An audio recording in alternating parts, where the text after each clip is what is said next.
ওং শ্রী গণেশায় নমঃ। মহাকবি গোস্বামী তুলসীদাসের শ্রীরামচরিতমানসের অযোধ্যাকাণ্ড। যখন এরা কন্দ ও ফলমূল খেয়ে জীবনযাপন করবেন, তখন অমৃত সদৃশ সুখসেব্য আহার সামগ্রী সৃষ্টি করবার প্রয়োজনীয়তা কী ছিল? একজন বলে উঠল, এরা সহজ সুন্দর, এরা স্বয়ংসৃষ্ট, ব্রহ্মাসৃষ্ট নন। আমাদের শ্রোত্র, নেত্র ও মন দ্বারা অনুভবযোগ্য বিধাতার কার্যাদি বর্ণনা বেদ যত দ্রুত করেছে, চতুর্দশ ভ্রমণ খুঁজে বেড়ালেও এমন নারী পুরুষ পাওয়া যাবে না। আমার বুদ্ধিতে কেবল এই বুঝি যে, যারা এদের দেখেছেন, দেখছেন ও দেখবেন, তারা সকলেই পুণ্যবান। এইরূপ সুমধুর আলোচনা করতে করতে সকলের নয়ন প্রেমাশ্রু সজল হয়ে উঠল। তাদের চিন্তা হলো যে, এমন সুকুমার বালক দুর্গম পথে কেমন করে চলবেন। নারীগণ স্নেহে বিহ্বল হয়ে পড়ল। তাদের অবস্থা সন্ধ্যাকালের চক্রাবাতির ব্যথিত হওয়া সম ছিল। তাদের কোমল পাদপদ্ম কেমন করে কঠোর পথে হাঁটবে, এই দুশ্চিন্তায় অতি দুঃখে তারা সুমধুর কথায় বলতে লাগলো, এদের কমল ও অরুণ বর্ণ পদতলকে স্পর্শ করতে আমাদের হৃদয়ের মতন ভূমিও সংকুচিত হবে। জগদীশ্বর যদি এদের বনবাস দান করবার পরিকল্পনা করেই ছিলেন, তাহলে তিনি সমস্ত পথকে পুষ্পদল দ্বারা আবৃত করে দিলেন না কেন? যদি ব্রহ্মা বরদান করতে সম্মত হন, হে সখী, আমরা এদের চেয়ে নেব আর এদের নয়নের মধ্যেই রেখে দেব। যে রমণীগণ এই সময় সেই স্থানে আসতে পারেনি, তারা সীতারামকে দর্শন করতে পেল না। এই সৌন্দর্য বর্ণনা শ্রবণ করে তারা ব্যাকুল হয়ে প্রশ্ন করল, হ্যাঁ ভাই, তারা এখন কতদূর গিয়ে থাকবেন বলে তোমার মনে হয়? আর যারা সক্ষম ছিল, তারা ছুটে গিয়ে তাদের দর্শন করে মানব জন্ম লাভের সুফল লাভ করে পরম আনন্দে ফিরে এলো। গর্ভবতী প্রসূতি রমণীগণ, বালক বৃদ্ধ সকল প্রভু শ্রীরামচন্দ্রের দর্শন লাভে সক্ষম না হয়ে হাত কচলে হা হুতাশ করতে লাগলো। এইভাবে যে পথ দিয়ে শ্রীরামচন্দ্র গমন করলেন, সেখানের জনগণ তার দর্শন লাভ করে তার প্রেমে বিহ্বল হয়ে যেতে লাগলো। সূর্য বংশরূপ কুমুদকে প্রফুল্লতা প্রদানকারী চন্দ্রসম শ্রীরামচন্দ্রকে দর্শন করে গ্রামের পর গ্রাম এইভাবে আনন্দমগ্ন হয়ে যেতে লাগলো। যারা বনবাস দানের সংবাদ পেল, তারা সকলেই একযোগে রাজা রানীর অর্থাৎ দশরথ কৈকেয়ীর উপর দোষারোপ করতে প্রবৃত্ত হলো। একজন বলল, রাজা পরম দয়ালু, তিনি কৃপা করে আমাদের স্বচক্ষে শ্রীপ্রভুর দর্শন লাভ করিয়ে দিলেন। জনগণ এইভাবে নিজেদের মধ্যে ঘটনাটি প্রেমপূর্বক সহজ সরলভাবে আলোচনা করতে লাগলো।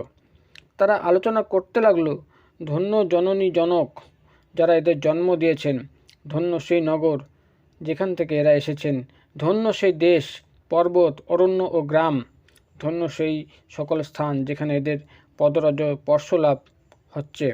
ব্রহ্মা তাদেরই সৃষ্টি করে সুখানুভূতি লাভ করেন, যারা সর্বতোভাবে শ্রীরামচন্দ্রের প্রীতিতে পরিপূর্ণ। পথগামী শ্রীরামচন্দ্রের ও শ্রীলক্ষ্মণের কথা পথের ও অরণ্যের সর্বত্র পরিব্যাপ্ত হয়ে গেল। রঘুকুলরূপ কমলকে বিকশিত যিনি করেছেন, সেই সূর্যরূপ শ্রীরামচন্দ্র এইভাবে পথের জনগণকে সুপ্রদান করত।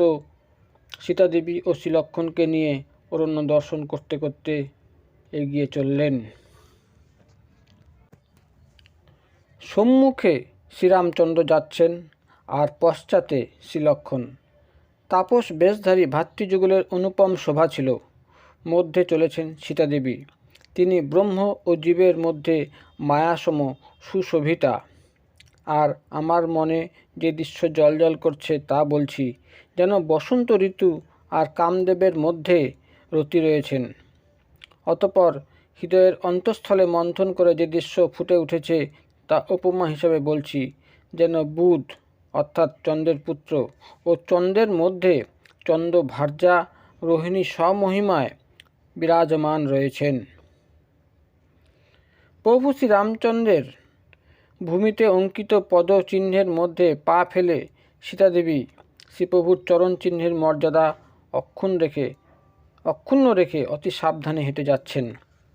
আর শ্রীলক্ষ্মণ উভয়ের চরণ চিহ্নের মর্যাদা রক্ষা করে সীতাদেবী ও শ্রীরামচন্দ্রের পদচিহ্ন স্পর্শ না করে তার ডান দিক দিয়ে এগিয়ে যাচ্ছেন।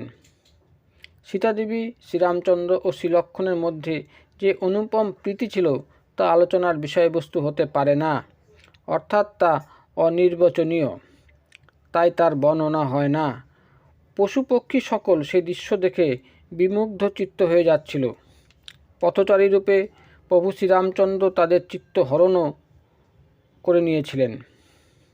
পথে গমনকারী সীতাদেবী সহ ভাতৃযুগলের দর্শন লাভ করবার সৌভাগ্য যাদের হলো, তারা জন্ম মৃত্যুরূপ ভবে গতাগতের ভয়ানক পথ অনায়াসে ও সানন্দে অতিক্রম করে গেল, অর্থাৎ তারা গতায়াতের চক্র থেকে নিষ্ক্রান্ত হয়ে মুক্তি লাভ করল। আজও যাদের হৃদয়ে স্বপ্নেও কখনো শ্রীরামচন্দ্র, শ্রীলক্ষ্মণ ও সীতাদেবীর এই তিন পথচারী অধিষ্ঠিত হন, তারাও শ্রীরামচন্দ্রের পরমধামের সেই পদ লাভ করে যা মুনিদেরও সচরাচর লাভ করতে দেখা যায় না। সীতাদেবী পথভ্রমে ক্লান্ত হয়ে পড়েছেন। সম্মুখে এক বটবৃক্ষ ও জলাশয় দেখে শ্রীরামচন্দ্র সেইখানে অবস্থান করবার সিদ্ধান্ত নিলেন। কন্দ ফলমূল গ্রহণ করে তিনি সেখানে রাত্রিযাপন করে প্রত্যুষে অবগাহন সমাপনান্তে আবার চলতে শুরু করলেন। সুন্দর বনাঞ্চল, জলাশয় ও পর্বতমালা দেখতে দেখতে প্রভু শ্রীরামচন্দ্র বাল্মীকি মুনির আশ্রমে উপনীত হলেন। মুনির নিবাসস্থানের সৌন্দর্যের সমারোহ দেখে শ্রীরামচন্দ্র প্রসন্ন হলেন। পর্বতমালার অরণ্য ও পবিত্র জলে সেখানকার সৌন্দর্য মূর্ত হয়েছিল। সরোবরে ছিল প্রস্ফুটিত কমলদলের সম্ভার। অরণ্য পল্লবিত বৃক্ষ রাজিতে পূর্ণ ছিল। মধুপানে মক্ত ভ্রমরকুলের গুঞ্জরণ অতি মনোরম পরিবেশ সৃষ্টি করেছিল। পশুপক্ষীর কলরবে স্থান আকর্ষক হয়ে উঠেছিল। তারা হিংসা ভুলে প্রসন্ন চিত্তে বিচরণ করছিল। পরম পবিত্র ও সুন্দর আশ্রম দেখে কমললোচন শ্রীরামচন্দ্র প্রসন্নচিত্ত হয়ে উঠলেন। রঘুবংশ শিরোমণি শ্রীরামচন্দ্রের আশ্রমে আগমন হয়েছে জেনে বাল্মীকি মুনি স্বয়ং তাকে আপ্যায়ন করতে এগিয়ে এলেন। মুনি বাল্মীকিকে দেখে প্রভু শ্রীরামচন্দ্র দণ্ডবৎ প্রণাম নিবেদন করলেন। ব্রাহ্মণ শিরোমণি মুনি বাল্মীকি তাকে আশীর্বাদ করলেন। সাক্ষাৎ শ্রীরামচন্দ্র সম্মুখে দাঁড়িয়ে আছেন দেখে মুনির দু চোখ জুড়িয়ে গেল। তিনি এগিয়ে এসে সসম্মানে প্রভু শ্রীরামচন্দ্রকে আশ্রমে নিয়ে এলেন। পরম পূজ্য মুনি বাল্মীকি প্রাণাধিক প্রিয় অতিথিকে নিজ আশ্রমে লাভ করে তাকে সেবার নিমিত্ত উত্তম কন্দ ফলমূল সংগ্রহ করিয়া আনালেন। সীতাদেবী, শ্রীলক্ষ্মণ ও শ্রীরামচন্দ্র তা পরমানন্দে গ্রহণ করলেন। অতঃপর বাল্মীকি মুনি তাদের বিশ্রাম করবার জন্য উত্তম স্থানের সন্ধান দিলেন। মুনিবর তখন শ্রীরামচন্দ্রের সন্নিকটে বসে প্রভুর মঙ্গলময় বিগ্রহ স্বচক্ষে দর্শন করবার সৌভাগ্য লাভ করে তিনি তখন সানন্দে ডগমগ। এইবার প্রভু শ্রীরামচন্দ্র তার কমল হস্তযুগল জোর করে শ্রবণ সুখ প্রদানকারী সুমিষ্ট কথায় বললেন, হে মুনিনাথ, আপনি তো ত্রিকালদর্শী মহাপুরুষ। সমগ্র বিশ্ব তো আপনার করতল আমলকিবৎ। অতঃপর কেমনভাবে রানী কৈকেয়ী তাকে বনবাসে প্রেরণ করলেন? প্রভু শ্রীরামচন্দ্র সেই সকল কথা সবিস্তারে নিজ মুখে বললেন। শ্রীপ্রভু আবার বললেন, হে প্রভু, পিতার আদেশ পালন, মাতার হিত সাধন আর ভরতসম স্নেহময় ও ধর্মাত্মা ভাতার রাজত্ব লাভ আর আপনার দর্শন লাভ সবই আমার পুণ্যের ফল। হে মুনিরাজ, আপনার শ্রীচরণ যুগল দর্শন করে আমার সর্বপুণ্য লাভ হয়ে গেল। এখন আপনি যেখানে যেতে আদেশ দিবেন এবং যেখানে গেলে তথায় নিবাসকারী কোনো মুনির কোনো প্রকারের উদ্বেগ না হয়, আমি সেখানে যাব। ব্রাহ্মণ সতত পূজ্য, কারণ মুনিও তপস্বীগণ যদিও রাজার জন্য দুঃখ ভোগ করেন, তাহলে সেই রাজাও অগ্নি ছাড়াই জলে ভস্ম হয়ে যায়। ব্রাহ্মণ পরিতুষ্টই সকল মঙ্গলের আধার, আর পৃথিবীতে ব্রাহ্মণদের রশি সকল দেবতার কোটিকুলকে ভস্মসাৎ করতে সক্ষম। এমন বিচার করে অনুরূপ স্থানের সন্ধান দিন যেখানে আমি সীতা ও লক্ষ্মণকে নিয়ে যেতে পারি। আমি সেখানে সুন্দর পত্রদল ও কুশ দ্বারা কুটির প্রস্তুত করে হে দয়ালু কিছুদিন বসবাস করব। শ্রী রঘুবরের সহজ সরল কথা শ্রবণ করে জ্ঞানী মুনি বাল্মীকি বলেন, সাধু সাধু, হে রঘুকুলকেতু, আপনি ছাড়া এমন আর কে বলতে পারে? আপনি তো সতত বেদের মর্যাদা পালনে তৎপর থাকেন। হে শ্রীরামচন্দ্র, আপনি বেদ মর্যাদা রক্ষক জগদীশ্বর স্বয়ং, আর আপনার স্বরূপভূত শক্তি জানকী দেবী রূপে কৃপাপূর্বক জগতের সৃজন, পালন ও সংহার করেন। পৃথিবীকে নিজ সহস্র মস্তকে যে বিশ্বচরাচর প্রভু অনন্ত নাগ ধারণ করে থাকেন, তিনি শ্রীলক্ষ্মণরূপে আপনার সহোদর। দেবকার্য সম্পাদন হেতু রাজবেশে আপনার আগমন, আপনি দুষ্ট রাক্ষস সৈন্য বিনাশ করতে চলেছেন। হে শ্রীরামচন্দ্র, আপনার স্বরূপ তো বাণী ও বুদ্ধির অগোচর, সতত চিরনবীন, বর্ণনাতীত ও অপার। বেদ কেবল নেতি নেতি শব্দ দ্বারা সেটিই লক্ষ্য করায়। হে শ্রীরামচন্দ্র, আপনার মায়ার জগৎ দৃশ্য, আর আপনি ব্রহ্মরূপে তার দর্শক মাত্র। আপনার সংকেতেই ব্রহ্মা, বিষ্ণু, মহেশ্বর নিজ নিজ কার্যে নিত্যযুক্ত থাকেন। যখন তারাও আপনার মর্ম জানতে সক্ষম হন না, তখন কে আর তা জানতে পারবে? আপনার কৃপা হলে তবেই তো আপনাকে জানা যায়, আর আপনাকে জানা মানে তো আপনার স্বরূপ লাভ করা। হে রঘুনন্দন, হে ভক্ত চিন্তা সন্তাপ হরণকারী চন্দন, আপনার কৃপাতেই ভক্ত আপনাকে জানতে পারে। আপনি চিদানন্দময় তনু, প্রকৃতিগত পঞ্চমহাভূত নির্মিত, কর্মবন্ধনযুক্ত, ত্রিদেহ বিশিষ্ট, মায়াধীন নন।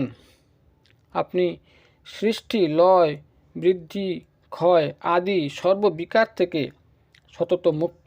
সেই রহস্য কেবল অধিকারী পুরুষই জানতে পারেন। আপনি দেবতা ও তাপস কার্য হেতুই নরদেহ ধারণ করেছেন, আর একজন অতি সাধারণ নিপুতিসম আচরণ করছেন। হে শ্রীরামচন্দ্র, আপনার আচরণ মূর্খগণকে মোহিত ও জ্ঞানীগণকে সুখী করে। আপনার কার্য সবই সমুচিত, কারণ যে চরিত্রে